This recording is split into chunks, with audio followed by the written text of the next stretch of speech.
Selamat sore anak-anak, dimanapun kalian berada. Bu Desta berharap semuanya sehat tanpa ada kurang suatu apapun.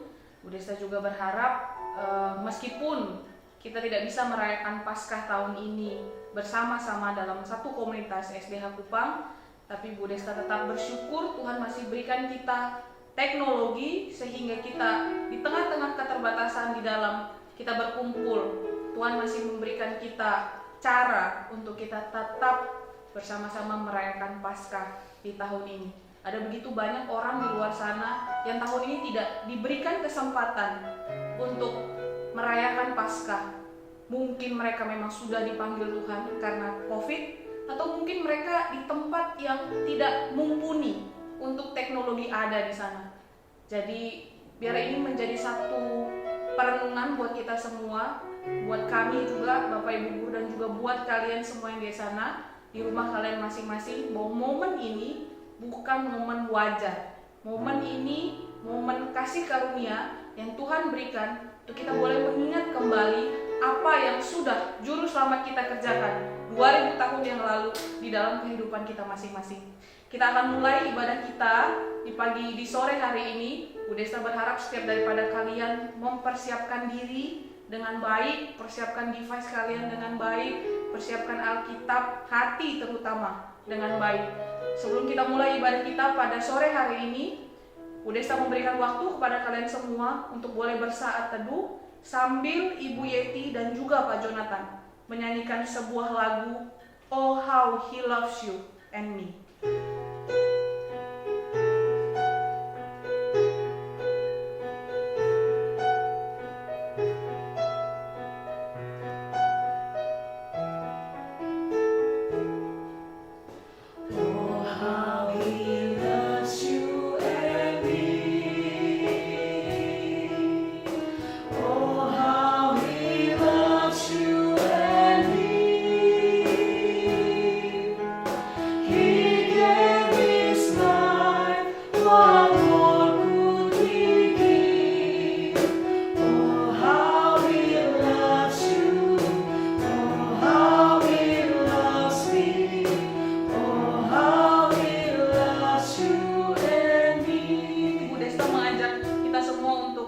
Menyanyikan lagu ini kembali, Oh How He Loves You and Me.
Panggilan beribadah. Meskipun kita sebagai satu tubuh tidak bertemu secara fisik untuk beberapa waktu, namun kita bersyukur kita masih bisa menyembah Bapa Surgawi di dalam roh dan dalam kebenaran dengan mengikuti ibadah Paskah siswa Sekolah Dian Harapan Kupang. Mari kita izinkan firman Tuhan mengarahkan kita untuk menyembah Dia, mendengar akan kasih-Nya, dan mematuhi akan perintah-Nya. Kolose 2 ayat 13-14. Kamu juga, meskipun dahulu mati oleh pelanggaranmu dan oleh karena tidak disunat secara lahiriah, tetapi dihidupkan Allah bersama-sama dengan Dia, sesudah Ia mengampuni segala pelanggaran kita dengan menghapuskan surat hutang yang oleh ketentuan-ketentuan hukum mendakwa dan mengancam kita, dan itu ditiadakannya dengan memakukannya pada kayu salib. Mari kita berdoa. Tuhan Yesus, Juru Selamat kami yang sudah mati bagi setiap kami yang tidak layak, untuk Tuhan melayakkan setiap kami pada saat ini memuji dan datang kepada Tuhan. Engkau layak menerima pujian di dalam setiap apapun yang kami kerjakan di dalam kehidupan kami. Engkau layak menerima pujian daripada ibadah pada sore hari ini. Tuhan, terlepas dari masalah yang sedang kami hadapi, kami percaya Engkau berdaulat dan Engkau Maha Kuasa. Terima kasih atas hak istimewa untuk menyembah Engkau. Meskipun kami pernah tersesat dalam dosa dan pemberontakan, tapi Engkau membuat kami hidup hanya di dalam Kristus yang telah mengampuni kami. Kami memuji-Mu Tuhan, karena Engkau telah mati di kayu salib, membayar hukuman dosa kami. Dan kami memohon kiranya Allah Roh Kudus bekerja di dalam hati kami, dalam pikiran kami. Kami tahu ada si jahat yang tidak suka dengan pemberitaan firman-Mu, yang tidak suka jika setiap kami boleh mengarahkan pikiran kami dan hati kami hanya untuk-Mu. Maka kami meminta Tuhan, pertolongan Tuhan, untuk sungguh-sungguh kami dimampukan menikmati Tuhan, mendengarkan Tuhan, dan mau melakukan apa yang Tuhan kerjakan untuk kami boleh lakukan di dalam kehidupan kami. Terimalah ya Tuhan ibadah kami di tengah-tengah keterbatasan ini. Kami percaya Tuhan tetap berdaulat dan Tuhan tetap melihat setiap daripada kerinduan kami untuk boleh merayakan Paskah tahun ini bersama-sama di dalam komunitas Sekolah Dian Harapan Kupang. Kami memulai Tuhan ibadah kami pada sore hari ini. Maka Tuhan pimpinlah dari awal, pertengahan, hingga pada akhirnya. Di dalam nama anak-Mu, Tuhan Yesus Kristus, satu-satunya Juru Selamat kami yang hidup, kami telah berdoa. Amin. Oke, sekali lagi Bu Desta menyapa, selamat sore untuk anak-anak semuanya. Kita akan mendengarkan firman Tuhan yang akan dibawakan oleh Ibu Elsa. Seperti yang kalian tahu bahwa kita punya tema tahun ini adalah The Lord is my salvation. Ayat yang diambil adalah Efesus 1 ayat yang ke-7.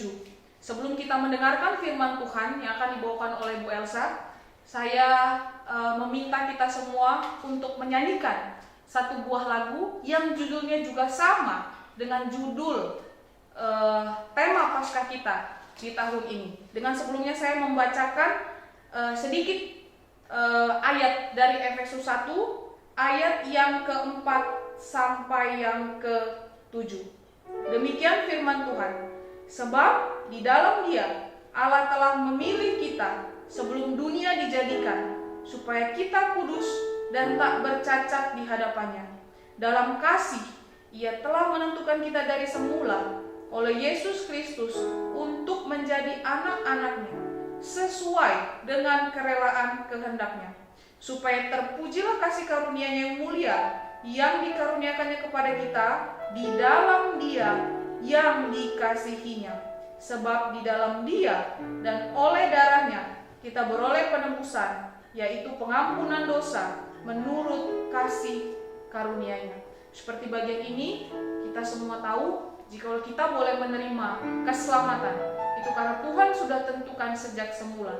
Dan karena sudah Tuhan tentukan sejak semula, maka tidak ada satupun di dalam kehidupan kita yang bisa membayar apa yang sudah Tuhan kerjakan di dalam kehidupan kita.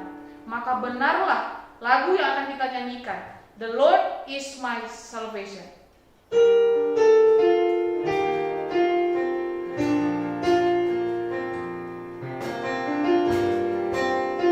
Kita sama-sama nyanyikan lagu ini, The grace of God has reached for me.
Selamat sore anak-anak, apa kabar kalian di rumah? Belsa berdoa dan berharap kalian tetap senantiasa sehat dan dalam perlindungan Tuhan. Mungkin ada dari kita yang sudah bosan, di rumah saja terus, namun kita ingin sekali untuk bisa bebas keluar-keluar, berelasi dengan teman-teman, berelasi dengan saudara, dengan orang-orang yang kita kasihi, dan juga orang-orang lain yang teman-teman mungkin di sekolah gitu ya. Kita sudah rindu sekali, namun karena keadaan kita tidak bisa, kita semua harus di rumah dulu. Nah anak-anak, hal ini wajar sekali kalau kita itu bosan dan memang ingin bertemu dengan orang lain. Karena Tuhan itu menciptakan kita sebagai manusia yang berelasi dengan orang lain. Karena Allah kita adalah Allah Tritunggal, yaitu Allah yang memiliki relasi antara Allah Bapa, Allah Anak, dan Allah Roh Kudus. Dan juga Allah berelasi dengan kita. Sehingga kita pun sebagai manusia kita memiliki kerinduan untuk bisa saling berelasi, bertemu dengan teman-teman. Nah anak-anak, waktu-waktu ini adalah waktu-waktu yang tidak biasa. Mungkin dalam seumur hidup kita hanya sekali ini saja kita mengalami hal yang seperti ini.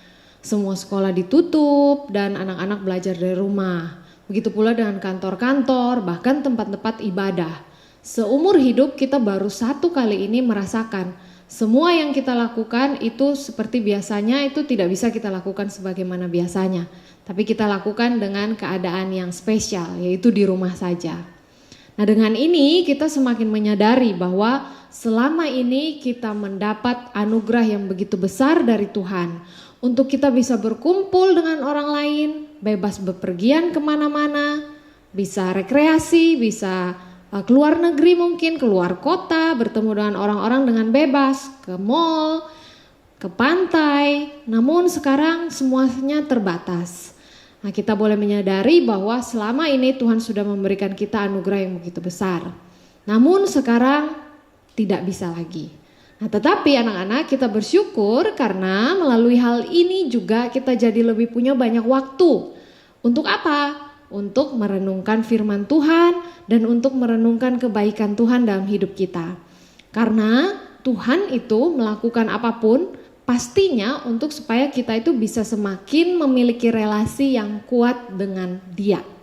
Anak-anak, kalau tadi kalian sudah memuji Tuhan melalui lagu-lagu yang juga kalian nyanyikan di rumah, sekarang kita akan mendengarkan kebenaran firman Tuhan mengenai Paskah. Tidak ada kabar yang lebih baik daripada kabar ini. Tidak ada kebenaran yang lebih melegakan daripada kebenaran firman Tuhan. Hari-hari ini kita diizinkan Tuhan melihat dan menyadari betapa lemahnya manusia. Terhadap virus yang sangat kecil, seluruh dunia lumpuh. Lalu kita harus bersandar kepada siapa? Apa yang bisa menguatkan kita menapaki hari-hari ini? Hanya firman Tuhan. Hanya kebenaran Tuhan yang dapat menyelamatkan dan membebaskan kita. Seperti tema kita hari ini, yaitu The Lord is my salvation. Tuhan adalah keselamatanku. Diselamatkan dari apa anak-anak? Diselamatkan dari masalah yang paling utama yang dihadapi umat manusia, yaitu dosa. Melalui pandemi yang sedang terjadi ini, Tuhan menunjukkan dengan sangat jelas ya anak-anak ya, betapa berdosanya manusia itu dan betapa lemahnya manusia. Betapa tidak ada yang bisa diandalkan di dunia ini selain Tuhan. Nah, kiranya kita bisa melihat dengan jelas mengenai hal ini. Kalau tidak itu sayang sekali. Melalui pandemik ini pun kita bisa melihat dengan jelas bahwa masalah terbesar umat manusia itu adalah dosa. Penyebaran virus ini terjadi karena sifat dasar manusia yang tidak taat. Ketidaktaatan ini adalah dosa. Nah lalu siapakah yang dapat membebaskan kita dari dosa? Hanya ada satu pribadi yang dapat menyelamatkan kita dari dosa. Yang hari ini kita akan sekali lagi mendengarkan berita tentang pribadi ini. Mari anak-anak kita buka dari Alkitab kita, dari firman Tuhan. Itu di dalam kitab Efesus pasal yang pertama. Ayat tema kita adalah pasal pertama ayatnya yang ke-7. Namun Ibu Elsa akan minta kita sama-sama membaca dari kitab ini ayatnya yang keempat sampai ayatnya yang ketujuh. Nah, tadi juga Ibu Desta sudah bacakan untuk kita sama-sama ya. Namun sekali lagi Ibu minta untuk kita membuka dan membacanya bersama-sama. Mari kita buka Alkitab kita dari kitab Efesus pasal yang pertama ayat yang keempat sampai ayat yang ketujuh.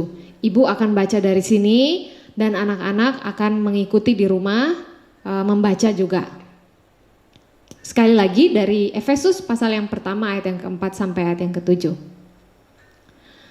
Sebab di dalam Dia Allah telah memilih kita sebelum dunia dijadikan, supaya kita kudus dan tak bercacat di hadapannya.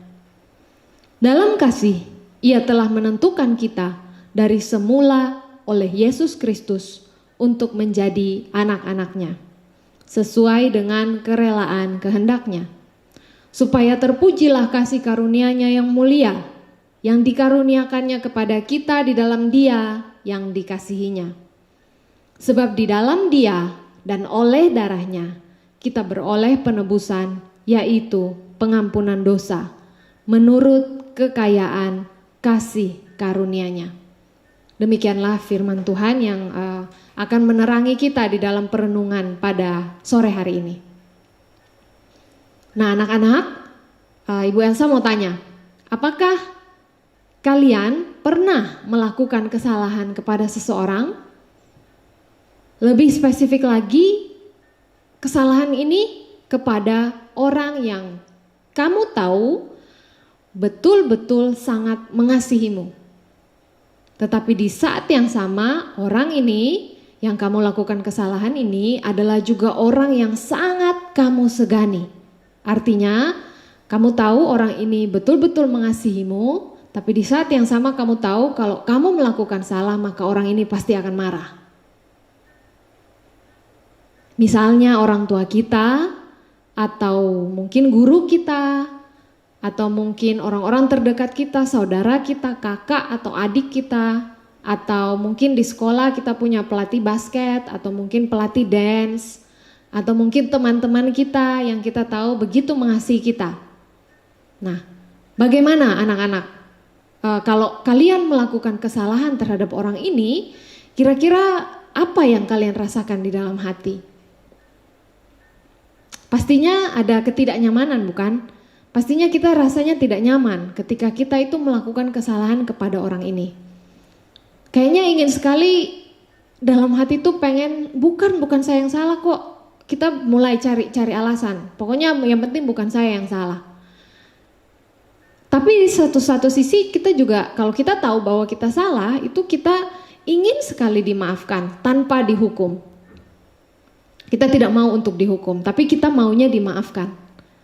Nah, anak-anak, inilah gambaran dari dosa yang kita lihat itu pada Adam yang mewakili semua manusia, yaitu merasakan dan memiliki dosa. Nah, tetapi Adam juga tidak mau dan Adam juga tidak sanggup untuk menanggung dosa tersebut. Nah, sekarang anak-anak coba bayangkan kalau kita itu ada di dalam posisi orang yang dikecewakan. Bagaimana rasanya kalau kita itu sangat mengasihi orang, tetapi orang itu berbuat salah kepada kita? Pastinya kita marah, kita sedih, dan kita kecewa. Marah, tetapi kita juga sedih. Kecewa, tetapi di saat yang sama kita juga ingin sekali kalau bisa rasa kecewa itu hilang. Nah, anak-anak, bagaimana mungkin bisa perasaan-perasaan yang tadi itu ada di dalam diri kita? Jadi kalau kita kita dikecewakan itu kita bisa marah, kita bisa sedih, kita kecewa. Itu kenapa ya bisa seperti itu ya? Nah, hal ini karena kita itu adalah ciptaan yang diciptakan segambar dan serupa dengan Allah. Kita itu merefleksikan apa yang ada di dalam diri Allah. Walaupun kita bukan Allah dan kita tidak identik, kita tidak sama dengan Allah, tetapi kita itu mirip. Ya, jadi kita kurang lebih bisa merasakan. Nah, pada saat Allah itu melihat bahwa manusia berdosa, itu juga ada perasaan-perasaan tersebut. Nah, itulah mengapa kita juga bisa merasakan, karena kita diciptakan serupa dan segambar dengannya. Maka ketika Allah marah, Allah kecewa, Allah sedih, kita pun merasakannya. Makanya ketika anak-anak kalau coba bayangkan ada di dalam posisi di mana kita itu dikecewakan oleh orang lain, pastinya kita merasakan hal ini. Kita marah, kita sedih, dan juga kita kecewa. Nah, inilah kurang lebih apa juga yang hal-hal yang juga Allah rasakan pada saat manusia itu berdosa. Kemarahan Allah begitu besar terhadap dosa karena ia adalah pribadi yang suci. Ia tidak bisa bersatu dengan dosa. Dan juga karena Allah adalah pribadi yang suci, itulah ia adalah pribadi yang mengasihi. Allah adalah kasih. Kasihnya pun melimpah untuk manusia walaupun manusia itu sudah berdosa. Nah, anak-anak, dalam Kejadian 2 ayat yang ke-17, mari kita buka Alkitab kita bersama-sama dari kitab Kejadian pasal yang kedua ayat yang ke-17, Ibu Elsa bacakan. Kejadian 2 ayat 17b. Sebab pada hari engkau memakannya, pastilah engkau mati. Nah, di sini Allah berkata kepada manusia bahwa manusia akan mati jika melanggar apa yang Allah perintahkan. Sekali lagi Ibu Elsa akan bacakan seluruh ayatnya, yang seluruh isi ayat yang di pasal kedua ayat yang ke-17 ini. Tetapi pohon pengetahuan tentang yang baik dan yang jahat itu janganlah kau makan buahnya, sebab pada hari engkau memakannya pastilah engkau mati. Nah, sekali lagi anak-anak, Tuhan itu berkata bahwa manusia akan mati jikalau manusia melanggar apa yang Allah perintahkan. Nah, mati di sini itu bukan mati yang seperti kita alami ya anak-anak, tetapi mati di sini yang Allah maksudkan kepada manusia itu adalah bahwa manusia itu akan terpisah dan tidak lagi dapat berelasi dengan Allah. Anak-anak bisa bayangkan apa jadinya hidup kita jikalau kita itu terpisah dari Allah? Nah, sesungguhnya keterpisahan dari Allah ini adalah kematian yang sesungguhnya. Apakah Allah ingin kita mati, anak-anak? Tidak. Itulah kenapa Tuhan Allah itu menginformasikan kepada kita. Ia menginformasikan kepada kita lewat Alkitab, yaitu kita tahu bahwa Allah berkata langsung kepada Adam. Yaitu informasi tentang apa yang akan membuat manusia itu mati. Nah, Allah informasikan karena Allah tidak ingin kita mati. Begitu. Nah, jadi manusia itu setelah diinformasikan, diberitahukan oleh Allah, maka manusia itu tahu apa yang membuat dirinya akan mati, yaitu mati di sini sekali lagi bisa tekankan bahwa artinya terpisah dari Allah. Nah, kalau misalnya Allah itu tidak memberitahukannya kepada manusia, maka manusia tidak akan tahu apa yang membuat dia mati. Lalu bagaimana Allah memberitahukan hal itu kepada kita? Yaitu lewat pohon yang buahnya ia larang untuk kita makan. Dimakan oleh manusia pada saat itu, yaitu Adam dan Hawa ya. Nah, tapi buah itu bukanlah hal yang mengakibatkan kita berdosa. Bukan buah itu. Tetapi justru buah dari pohon yang Tuhan letakkan di Taman Eden yang ia larang untuk dimakan oleh manusia itulah yang menjadi rambu-rambu atau peringatan kepada manusia tentang apa yang akan membuat manusia itu terpisah dari Allah. Atau dengan kata lain, mati. Yaitu kalau manusia melanggar hukum Allah. Nah, Allah sekali lagi Ibu Elsa kasih tahu bahwa Allah itu adalah suci adanya. Ia tidak dapat berelasi dengan dosa. Tidak ada dosa padanya. Nah, maka ia kasih tahu kepada manusia, kamu jangan berdosa ya. Nanti kalau kamu berdosa, kamu itu akan mati, terpisah dariku. Begitu. Karena aku tidak bisa bersatu dengan dosa. Lalu mungkin kita bertanya-tanya, Tuhan, apa itu dosa Tuhan? Nah, Tuhan memberitahu kita itu tentang dosa. Kita lihat sama-sama di 1 Yohanes 3 ayat 4. Kita buka bersama-sama Alkitab kita dari 1 Yohanes, kitab 1 Yohanes pasal 3 ayat yang keempat. Biasa akan bacakan dari sini, namun anak-anak juga ikuti di rumah. 1 Yohanes pasal 3 ayatnya yang keempat. Sebab orang yang berbuat dosa melanggar juga hukum Allah. Nah, ini perhatikan baik-baik. Sebab dosa ialah pelanggaran hukum Allah. Jadi manusia itu dosa itu adalah pelanggaran terhadap hukum Allah. Nah, lalu apa itu melanggar Tuhan? Kalau Tuhan bilang A dan kemudian kita melakukan hal yang melawan A, dengan kata lain apa yang sudah terjadi di Taman Eden adalah kalau Tuhan bilang jangan makan buah dari pohon tertentu dan manusia makan buah itu yang mana Tuhan sudah larang, maka itulah yang namanya melanggar perintah Tuhan. Itulah dosa. Nah, kira-kira begitulah yang kalau kita mau memahami tentang dosa ya. Jadi sekali lagi, Allah adalah pribadi yang suci. Ia tidak dapat berelasi dengan dosa. Ia memberitahukan kepada kita bahwa kalau kamu berdosa, kamu akan mati. Maka melalui buah yang ia larang itu ia mau kasih tahu. Kalau kamu langgar, maka kamu akan mati. Begitu. Nah, lalu bagaimana dengan manusia? Nah, ini kita bisa melihat kecenderungan hati manusia itu seperti apa. Ternyata hati manusia itu cenderung untuk mau melawan Tuhan. Buktinya apa, Bu? Nah, buktinya begini anak-anak, perhatikan bahwa di dalam Alkitab itu Tuhan menciptakan banyak sekali pohon yang mana buahnya itu boleh dimakan, begitu. Terlalu banyak di Taman Eden. Hanya satu saja pohon yang buahnya itu Tuhan larang untuk makan. Nah, namun justru apa yang dilarang Tuhan itulah yang diperbuat manusia. Makanya tadi saya bilang bahwa itulah menunjukkan bahwa kecenderungan hati kita itu adalah berdosa. Nah, kalau tidak ada buah itu maka manusia kita pun tidak tahu bahwa hal tersebut ada. Kecenderungan itu ada di dalam hati kita. Nah, bayangkan ya anak-anak ya, itulah kecenderungan hati kita. Kecondongan hati kita. Dari banyak pilihan untuk menaati Tuhan, apa kecenderungan hati kita? Melawan Dia, melawan Tuhan. Betapa jahatnya hati kita. Nah, mungkin anak-anak juga pernah merasakannya ya. Mungkin ingin sekali berbuat yang baik, tetapi pada akhirnya justru melakukan apa yang tidak baik. Begitu. Nah, kalaupun kita melakukan hal yang baik, itu kita coba telusuri di dalam hati kita yang paling dalam. Kemungkinan besar itu adalah sesuatu hal yang egois, yang hanya mementingkan diri kita saja. Mungkin kita mau berbuat baik tapi supaya orang lihat kita baik. Nah, inilah yang dikatakan oleh Alkitab bahwa kecenderungan hati manusia itu adalah berbuat jahat.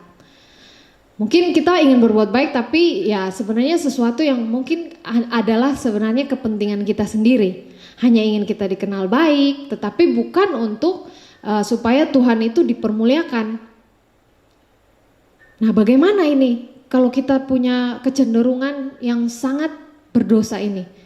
Siapa yang bisa menyelamatkan kita dari hal yang berdosa ini? Nah, anak-anak, kalau kita adalah manusia yang berdosa, maka kita mati. Kita terpisah dari Allah. Sebagaimana yang dikatakan oleh Allah sendiri dalam Kejadian 2 tadi ayatnya yang ke-17 bahwa pada hari engkau memakannya pastilah engkau mati. Maka pada hari manusia itu melanggar perintah Allah, ya sudah terpisah dari Allah. Kita sudah terpisah dari Allah. Nah, ketika manusia melakukan dosa itu maka ada rasa malu, rasa bersalah seperti yang tadi kalau kita bayangkan ya, kita melakukan kesalahan kepada orang yang kita kasih. Ini pun sama. Adam pun merasa hal yang sama, yaitu merasa malu dan perasaan bersalah. Karena apa? Karena sudah terpisah dari Allah. Perasaan itu muncul karena manusia tidak lagi bersatu dengan Allah. Nah, mungkin seperti ini ya. Coba bayangkan waktu kita masih kecil. Ketika kita itu ditinggal oleh orang tua kita. Pergi ke kantor atau mungkin pergi ke mana begitu ya, keluar ada keperluan, kemudian meninggalkan kita dan kita itu mau tidak mau harus ditinggal oleh orang tua. Nah, itu apa yang kita rasakan pada saat itu? Kalau kita masih kecil, kita ditinggal orang tua, kita ada rasa takut, ada rasa tidak nyaman, rasa takut yang mencekam kita begitu. Rasanya seakan-akan itu adalah kayaknya kok kita sudah hari terakhir di dalam hidup kita, padahal sebenarnya sederhana, ditinggal oleh orang tua. Nah, itulah kurang lebih perasaan Adam ketika itu berpisah dari Allah. Makanya dia takut dan merasa bersalah dan bersembunyi. Ingin melarikan diri dari semua perasaannya itu tapi tidak bisa. Begitu. Nah, Allah itu tidak pernah mengingkari janjinya, anak-anak. Ia bilang bahwa maksudnya dalam dirinya sendiri ia adalah suci dan ia tidak dapat bersatu dengan dosa. Maka ketika Adam dan Hawa berdosa, apa yang terjadi? Maka Allah mengutuk mereka dan kemudian mengusir mereka dari Taman Eden. Pengusiran Allah kepada manusia dari Taman Eden ini adalah hal yang melambangkan keterpisahan manusia dengan Allah.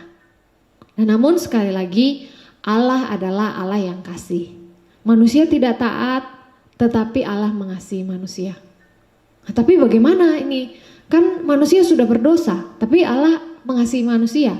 Nah, bagaimana ini? Apakah ya sudah Allah tutup mata saja terhadap dosa yang sudah manusia lakukan? Apakah bisa demikian? Tidak bisa demikian, karena sekali lagi Allah adalah Allah yang suci. Dia tidak bisa berkompromi dengan dosa, tidak bisa. Dia tidak mungkin bersatu dengan dosa itu. Ia marah, ia tidak bisa, maka dia marah kepada Adam dan Hawa karena sudah berdosa. Ia telah berkata bahwa pada hari manusia memakannya pasti ia akan mati. Nah, tetapi anak-anak, kalau manusia itu mati dan terpisah dari Allah, maka ini tidak sesuai dengan pribadi Allah. Karena ia mengasihi manusia tadi. Ia memilih untuk mengasihi manusia. Nah, disinilah kita bisa melihat betapa besar kasih Allah akan kita manusia. Ia harusnya ya sudah biar saja kalau misalnya memang manusia sudah berdosa dan terpisah ya sudah begitu. Tetapi ia memilih untuk mengasihi kita. Ia tidak bisa menipu dirinya bahwa dia mengasihi. Nah, maka ia tidak membiarkan hal itu terjadi. Maka tadi kalau pertanyaannya Ibu Elsa, bagaimana kok bisa jadinya nanti Tuhan Yesus yang menyelamatkan kita? Bagaimana caranya supaya manusia itu tidak lagi terpisah dengan Allah? Anak-anak, Adam dan Hawa itu mewakili kita semua terpisah dari Allah, berarti tidak bisa lagi datang kepada Allah. Lalu bagaimana supaya manusia itu tidak lagi merasakan keterpisahan ini dengan Allah? Maka harus ada manusia juga yang berhadapan dengan Allah dan menanggung kemarahan Allah. Tetapi kan manusia yang sekarang ini, maksudnya Adam ya, kan tidak bisa lagi. Adam sudah tidak bisa lagi berhadapan dengan Allah karena ya dia sudah terpisah, dia sudah berdosa. Tidak mungkin lagi berhadapan dengan Allah yang suci. Begitu, maka harus ada manusia yang tidak berdosa untuk berhadapan dengan Allah yang juga adalah Allah yang suci, untuk menanggung kesalahan yang manusia sendiri lakukan. Siapa itu yang bisa menggantikan manusia yang berdosa untuk berhadapan dengan Allah menanggung kesalahan manusia? Siapa itu? Bisakah Adam? Bisakah kita? Tidak bisa. Sekali lagi, Adam sudah mati, sudah terpisah dari Allah. Oh, anak-anak, itu sungguh begitu nerakanya ketika kita itu terpisah dari Allah. Anak-anak, kita seringkali mengira neraka itu nanti. Padahal tidak. Ketika kita itu terpisah dari Allah, ya disitulah neraka itu ada. Nah, lalu bagaimana sekarang? Adam dan Hawa sekali lagi ya tidak mungkin datang menghadap Allah karena Allah itu suci. Adam dan Hawa sudah berdosa, tidak mungkin. Mereka datang minta maaf, minta ampun kepada Tuhan. Tidak mungkin. Maka disitulah Allah menunjukkan kasih-Nya yang begitu besar. Dia memberikan janji bahwa keturunan manusia akan datang dan akan menggantikan keterpisahan tersebut. Artinya bahwa memang harus manusia yang tanggung, tapi tidak bisa lagi Adam maupun Hawa. Anak-anak Adam dan Hawa pun tidak bisa. Karena apa? Karena sama-sama juga berdosa, sama. Nah, tetapi lalu siapa begitu? Siapakah itu keturunan manusia? Kalau dibilang keturunan manusia ya sampai kapanpun namanya keturunan manusia itu pasti berdosa. Pasti dilahirkan dalam dosa. Nah, maka manusia itu adalah harus Allah sendiri. Manusia itu haruslah, sekali lagi, adalah Allah itu sendiri. Karena Allah itu tidak saling terpisah. Tidak seperti manusia yang sekarang itu sudah terpisah dari Allah. Maka Allah Bapa mengutus Allah Anak untuk datang menjadi manusia. Dan seperti yang dikatakan dalam Efesus 1 ayat 7 ini, bahwa di dalam Dia dan oleh darahnya kita beroleh pengampunan dosa menurut kekayaan kasih karunia-Nya. Karena kasihnya lah, maka Allah Bapa itu tidak mau kita mati.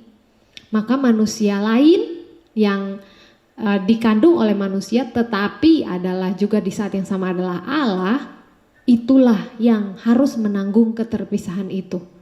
Siapakah Dia? Yaitu Allah Anak itu sendiri. Allah Anak harus datang ke dalam dunia ini mengambil rupa seorang manusia. Dia yang adalah Allah yang tidak terbatas oleh apapun, harus datang ke dalam dunia yang terbatas, membatasi dirinya untuk kemudian merasakan kematian itu, keterpisahan dengan Allah Bapanya sendiri, menggantikan kita manusia. Itulah kenapa akhirnya kita sekarang tahu bahwa Yesus itu mati. Jadi Yesus mati untuk menggantikan manusia yang harusnya manusialah yang mati, terpisah dari Allah. Tetapi tidak, bukan manusia yang rasakan. Bukan Adam dan Hawa, tetapi manusia yang lain, manusia yang datang dari Allah itu sendiri, yang adalah Allah itu sendiri, yaitu Yesus Kristus. Kematian itu yang artinya terpisah dari Allah. Kemarahan Allah Bapanya telah terbayarkan dalam dirinya, diri Yesus Kristus. Keterpisahan dengan Allah Bapa itu ditanggung oleh Yesus menggantikan kita. Itulah mengapa di kayu salib itu Yesus berkata, Tuhan Yesus berkata di atas kayu salib, ya, Allahku, Allahku, mengapa engkau meninggalkan aku? Karena itulah yang harusnya ditanggung oleh manusia. Tetapi sekarang kalian bayangkan, tidak dapat kita maksudnya melampaui apa yang kita bisa pahami, ya, bahwa Allah Anak terpisah dari Allah Bapa. Untuk apa? Untuk menggantikan kita. Betapa menyakitkannya kalimat itu kalau kita bayangkan, ya anak-anak. Allahku, Allahku, mengapa engkau meninggalkan aku? Betapa menyakitkannya jika kalimat ini dapat kita pahami. Sampai-sampai keterpisahan terhadap Allah ini pun membuat Yesus sebagai manusia itu ketakutan. Kita melihat juga, mengingat bagaimana ketika Yesus itu di Taman Getsemani berdoa, jikalau boleh cawan ini berlalu daripadaku, namun bukan kehendakku yang jadi melainkan kehendakmu. Di situ Tuhan Yesus menunjukkan bahwa ia takut. Tetapi di saat yang sama ia tahu bahwa di dalam dunia ini ia harus menjalankan kehendak Bapanya. Ia takut menghadapi keterpisahan itu, namun ia tidak lari. Ia menanggungnya sampai selesai. Sebagai bukti bahwa Allah itu mengasihi kita manusia, maka Yesus gantikan kita. Tuhan Yesus terpisah dari Allah Bapa. Maka kita tidak perlu lagi mengalaminya. Kita tidak perlu lagi mengalami keterpisahan itu karena Tuhan Yesus sendiri yang sudah mengalaminya. Maka ketika ia sudah mengalami keterpisahan itu di atas kayu salib, maka terakhir sebelum Tuhan Yesus menyerahkan nyawanya di atas kayu salib, maka ia berkata, sudah selesai. Selesai sudah ia menanggung keterpisahan dengan Allah Bapa yang harusnya itu kita yang tanggung. Nah, setelah kemarahan itu Allah Bapa timpakan kepada Tuhan Yesus, maka apakah Tuhan Yesus berakhir pada di kematian saja? Tidak, anak-anak. Pada hari yang ketiga ia bangkit, ia menang. Karena ia sudah selesai menanggung keterpisahan itu. Ia bangkit dari kematian dan kemudian ia kembali kepada Allah Bapa. Hal ini menunjukkan bahwa keterpisahan itu sudah selesai. Ia alami, sudah selesai dia rasakan. dan ia menang. Sekarang tidak lagi terpisah dengan Allah Bapa. Kok bisa ya Tuhan Yesus kemudian tidak terpisah lagi dengan Allah Bapa? Karena ia adalah Allah Anak. Nah, itulah kenapa memang hanya Tuhan Yesus saja yang bisa datang dan menebus dosa kita. Karena di saat yang sama ia bisa menjadi manusia yang menanggung keterpisahan itu dengan Allah, tetapi juga di saat yang sama ia adalah Allah yang sesungguhnya tidak bisa terpisah dari Bapanya. Nah, dalam Paskah kemenangan inilah yang kita rayakan. Kemenangan Yesus atas maut. Ia sudah bangkit dan inilah sukacita terbesar. Kabar paling gembira dari semua kabar lainnya, bahwa dosa kita sudah diampuni. Kini kita tidak lagi terpisah dari Allah, karena Tuhan Yesus sudah menggantikan kita. Betapa lega rasanya, bukan? Anak-anak bisa bayangkan kalau kita dimaafkan oleh orang yang kita kecewakan. Sangat melegakan, kita sangat bersyukur. Kelegaan yang kita rasakan ini, yang karena Allah sudah mengampuni kita, itu jauh lebih besar lagi daripada kelegaan kalau kita dimaafkan oleh orang yang kita sakiti. Kelegaan ketika kita diampuni oleh Allah itu jauh lebih besar. Lega karena kita tidak mati, kita tidak terpisah dari Allah. Selama-lamanya tidak akan terpisah dari Allah. Bayangkan saja anak-anak betapa bahagianya itu. Nah, lalu mungkin ada yang bertanya, Bu, kalau gitu sebelum Tuhan Yesus mati kita terpisah dong dari Allah.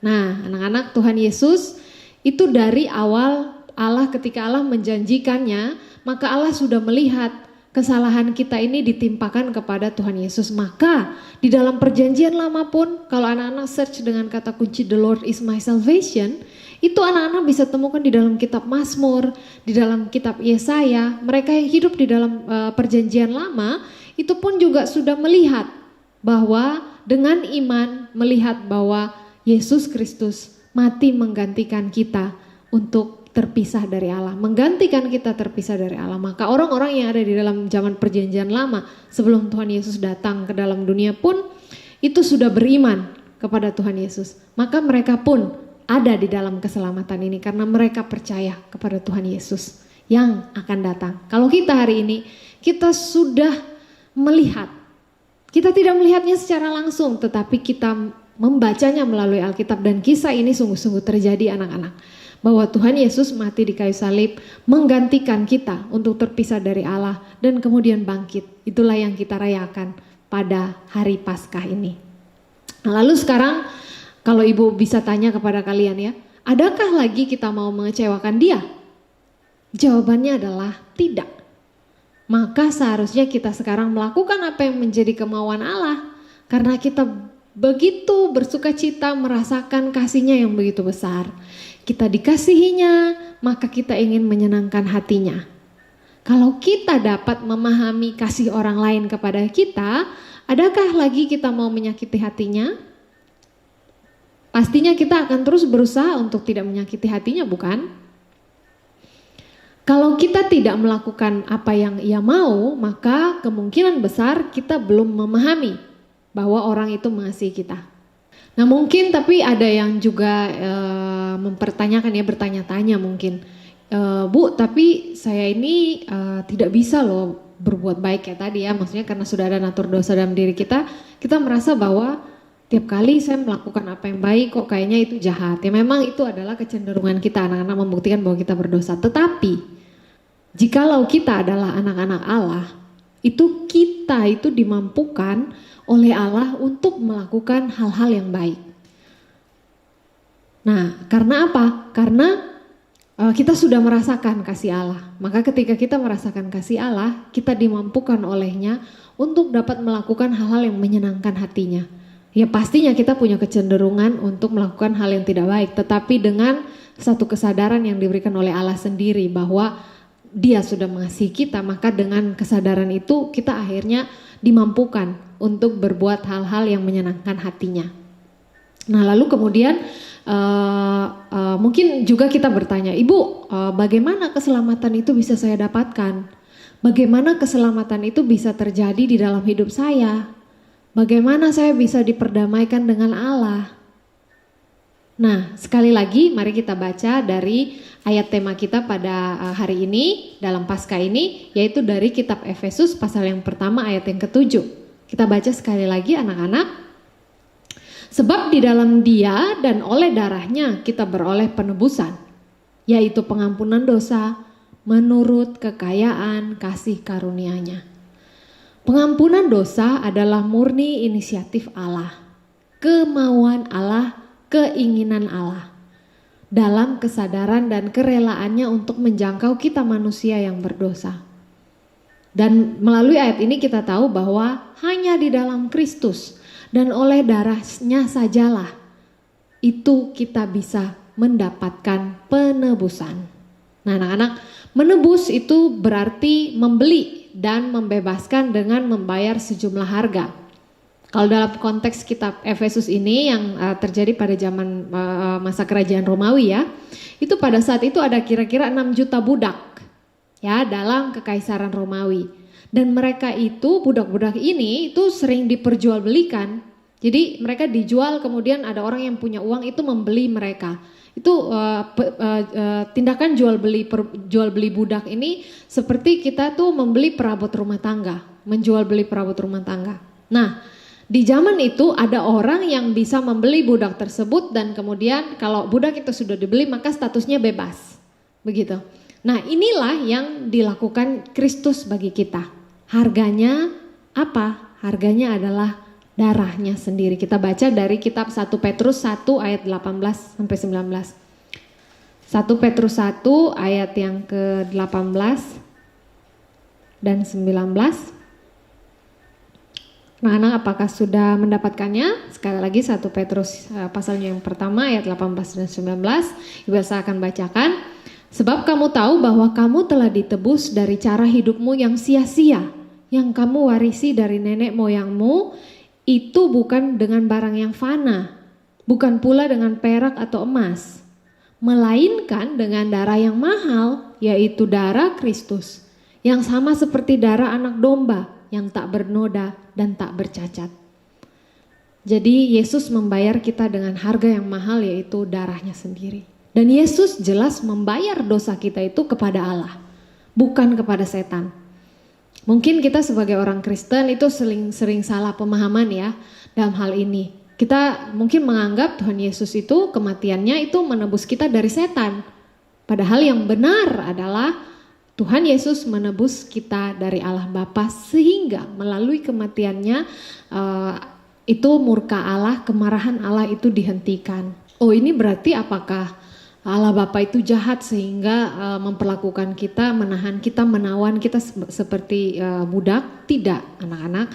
Tetapi kita itu justru itu karena akibat dari kecenderungan hati kita yang berdosa, maka seperti yang tadi di awal Ibu Elsa jelaskan bahwa itu semua karena Allah itu tidak bisa mengingkari dirinya, karena Allah adalah Allah yang suci sehingga Ia tidak bisa bersatu dengan kita. Maka Tuhan Yesus itu menebus kita dan menggantikan kita sehingga kita jadinya terbebas dari hukuman itu, dari kemarahan dan murka Allah. Nah itu, jadi melalui kematian Yesus Kristus itu maka murka Allah itu sudah dihentikan karena sudah tertimpa murkanya, kemarahannya sudah tertimpa kepada Tuhan Yesus. Nah, di dalam Dia kita juga mendapatkan pengampunan di dalam Yesus Kristus, sebagaimana yang dinyatakan di dalam ayat ini tadi ya. Di dalam Dia kita memperoleh pengampunan. Nah, diampuni itu anak-anak berarti diangkut. Kristus mati untuk mengangkut dosa-dosa kita agar dosa-dosa kita itu tidak terlihat lagi. Nah, kita Ibu Elsa akan bacakan untuk anak-anak semua dari Yohanes pasal 1 ayat yang ke-29. Ini menerangkan tentang hal itu ya. Pada keesokan harinya Yohanes melihat Yesus datang kepadanya dan ia berkata, "Lihatlah anak domba Allah yang menghapus dosa dunia."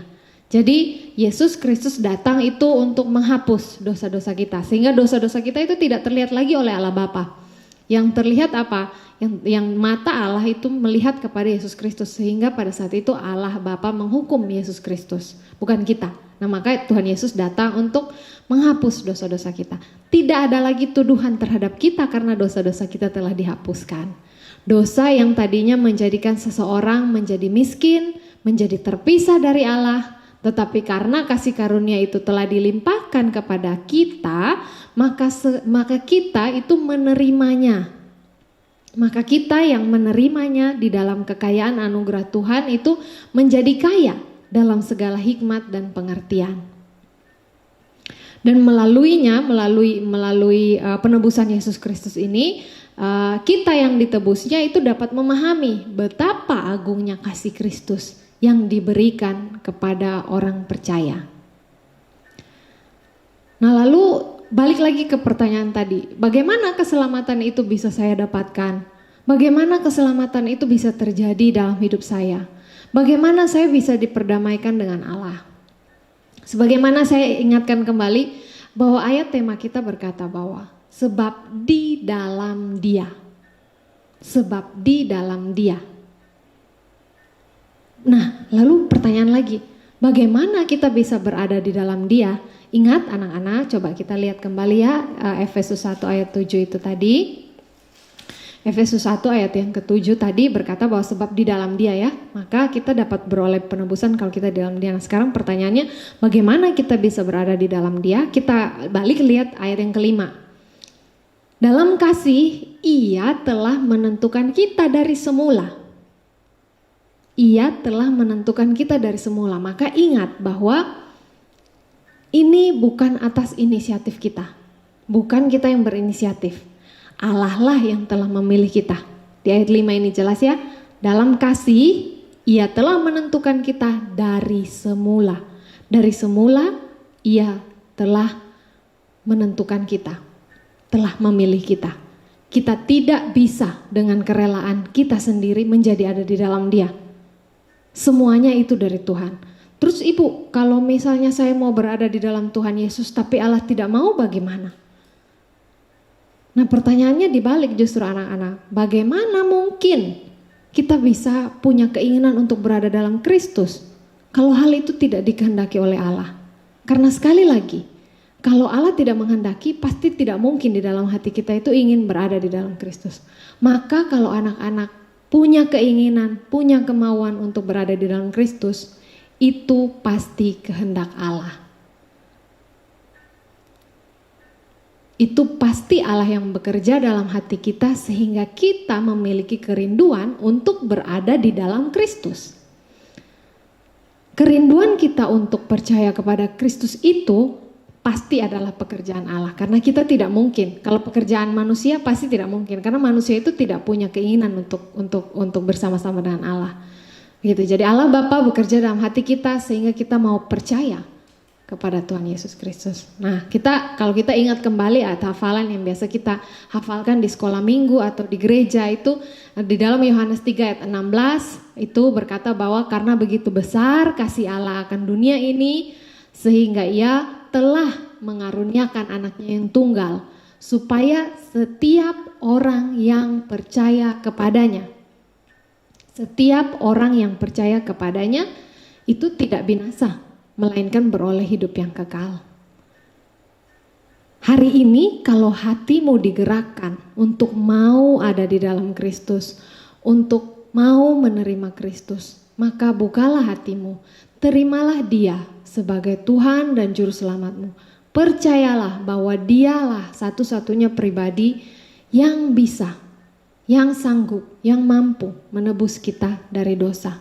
Terimalah Dia sebagai Juru Selamatmu yang nyata. Janganlah ragu untuk hal itu, karena itu pastinya kerinduan itu datang dari Allah. Karena sekali lagi di dalam ayat Efesus 1 ayat 7 ini dikatakan bahwa sebab di dalam Dia dan oleh darahnya lah kita beroleh penebusan, yaitu pengampunan dosa menurut kekayaan kasih karunia-Nya. Mari kita tundukkan kepala, kita berdoa.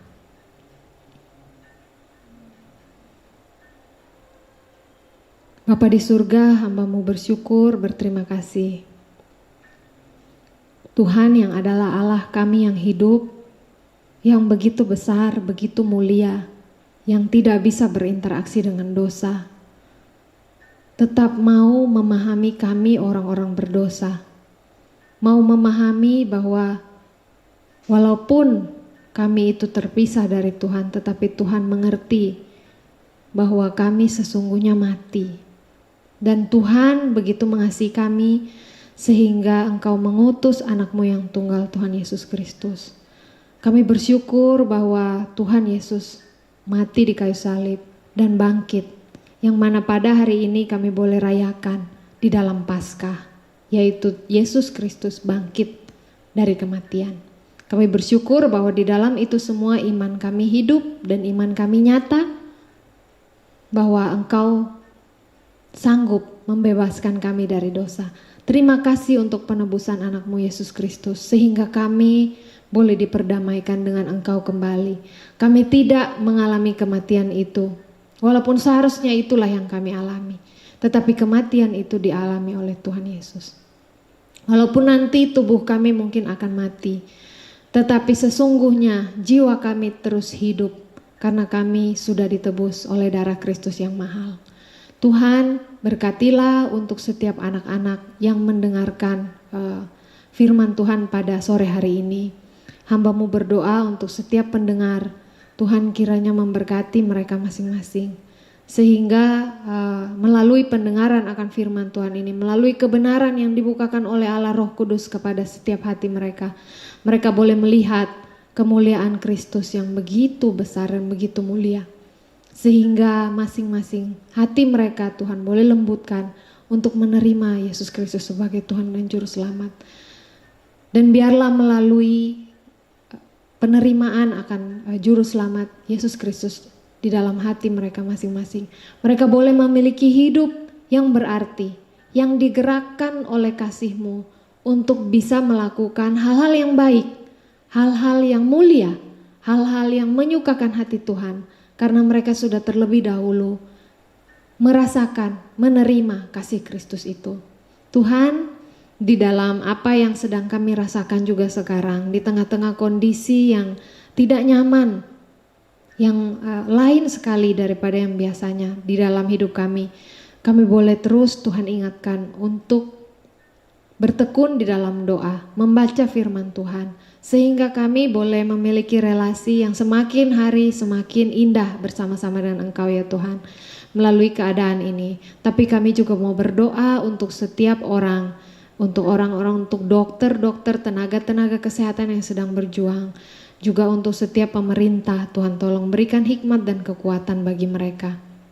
Juga bagi kami masyarakat yang mungkin tidak banyak bisa melakukan apa-apa, tetapi biarlah kami boleh dengan disiplin, dengan setia untuk tinggal di rumah sehingga mengurangi penyebaran virus ini. Juga Tuhan berkati untuk setiap pemerintah kami untuk mengambil kebijakan dengan baik ya Tuhan. Sekali lagi hamba mohon, biarlah Tuhan melalui keadaan ini pun kami boleh melihat kemuliaan Tuhan dan kami boleh semakin menyembah dan mengagumi Engkau sebagai Tuhan dan Juru Selamat kami.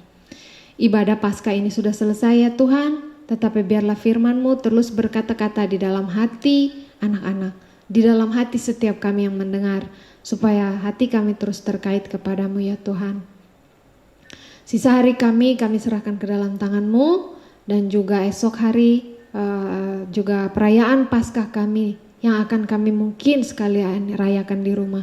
Tuhan biarlah juga itu menjadi sebuah perenungan bagi kami untuk mengingat kasih-Mu. Dan biarlah momen ini tidak berlalu begitu saja, tetapi menjadi momen di mana kami boleh terus mengingat akan Engkau. Terima kasih ya Tuhan, ini doa dan permohonan kami, ini ibadah kami.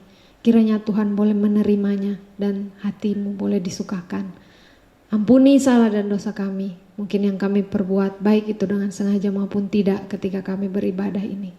Tetapi kiranya Tuhan, Engkau yang mengampuninya dan Engkau yang menerima ibadah kami ini ya Tuhan. Hanya di dalam nama Tuhan Yesus Kristus kami sudah berdoa dan mengucap syukur. Amin.